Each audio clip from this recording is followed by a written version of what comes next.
Welcome in. I'm your host, Anthony, and this is the Super Heroclix channel. Today, we're going to be doing our second ever My Heroclix Academia video, where we break down the rules, powers and abilities, and game mechanics in the game of Heroclix. Today, we're going to be keeping it pretty simple, and we're going to be covering the speed symbol. So, without further ado, let's get to Clixing.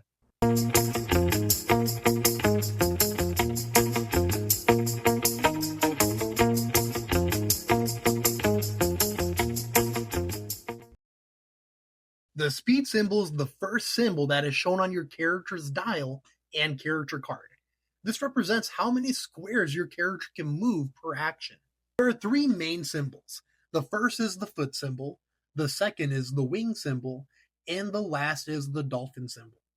Each of these allow you to move and interact with the landscape of the map in different ways. So let's get into the first one, the foot symbol. This is the most common speed symbol.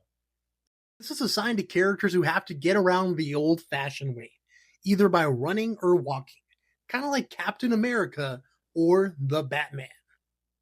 Characters with the foot speed symbol need to follow all the basic rules of movement in Heroclix.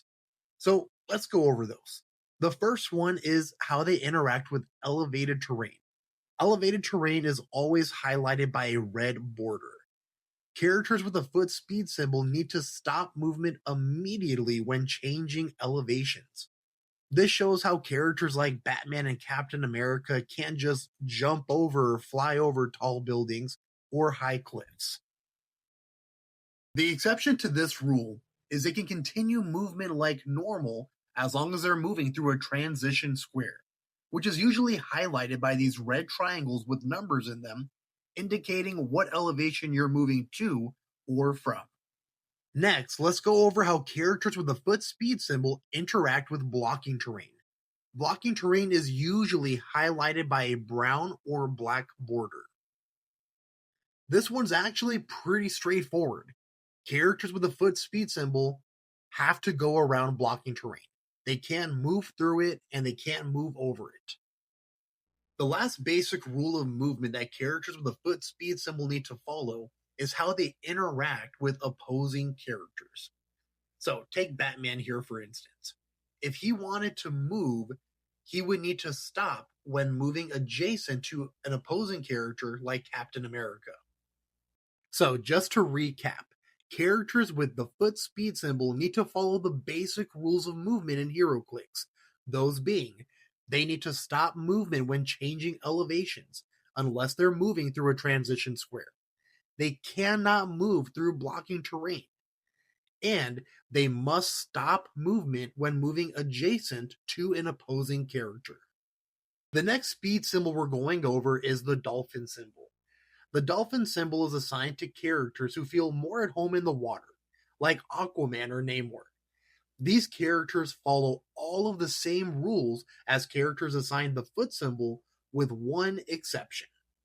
Characters with the dolphin speed symbol gain the swim key phrase, which says if this character occupies water terrain, it can't be targeted by opposing characters unless they are within 4 squares. Water terrain is always highlighted by a blue border.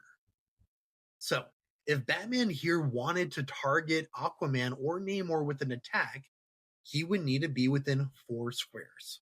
So, in the game of Heroclix, when you're trying to determine an area of effect, or if a character is within range, we always start with the character that the power or ability is referring to.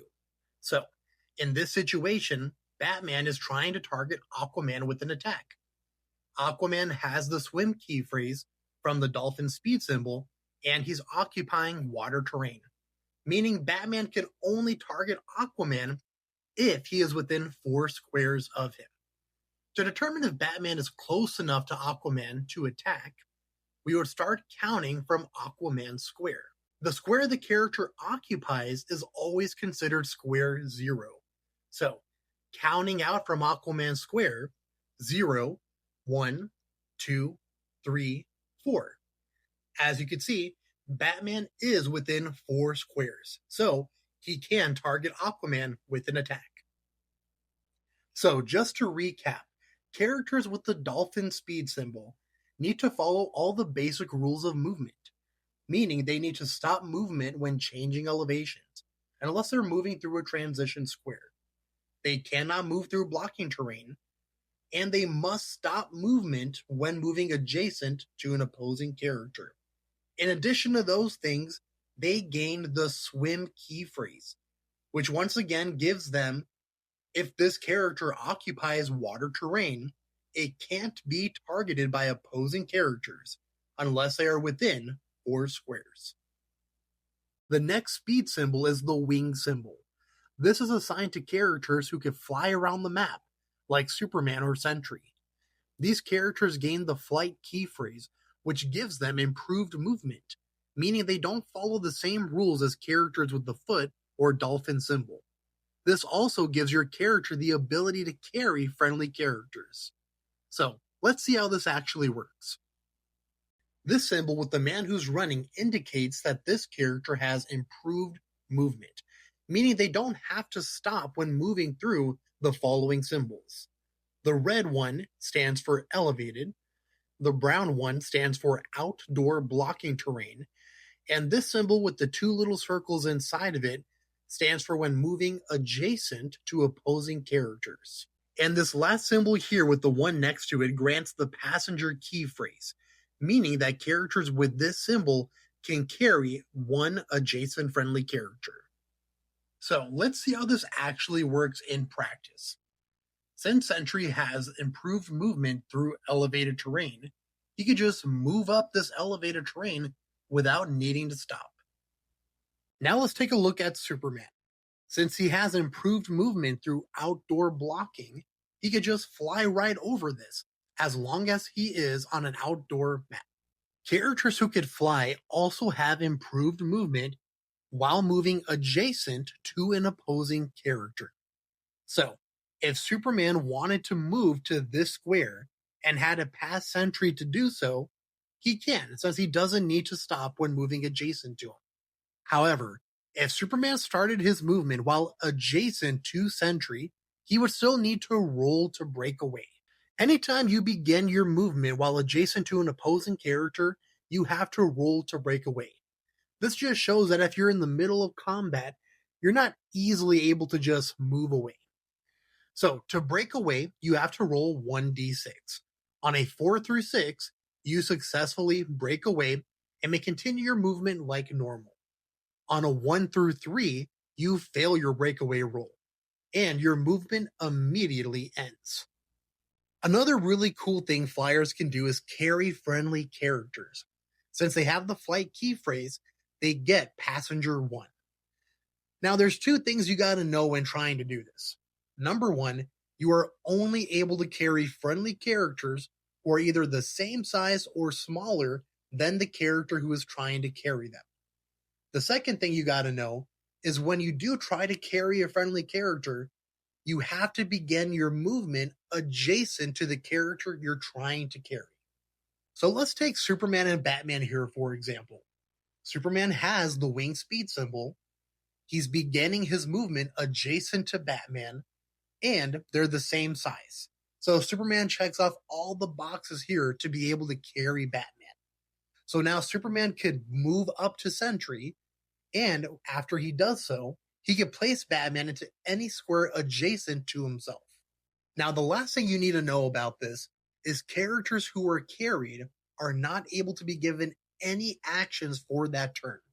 Meaning, Superman can carry Batman and bring him closer to the fight, but Batman can't do anything until the next turn.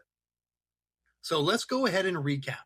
Characters with the wing speed symbol can move over elevated terrain without having to stop, can move over outdoor blocking terrain, and can move over or adjacent to opposing characters without having to stop. And they get passenger 1, meaning they're able to carry friendly characters, as long as they're the same size or smaller, and begin their movement adjacent to the character they're trying to carry. Now you know everything you need to know about the 3 different speed symbols in Heroclix. Thank you so much for tuning into this episode of My Heroclix Academia on the Super Heroclix channel. If you enjoyed this video, or if you learned something, please don't forget to like, comment, and subscribe for more videos like this. And be on the lookout for our next lesson. Until next time, keep on clixing.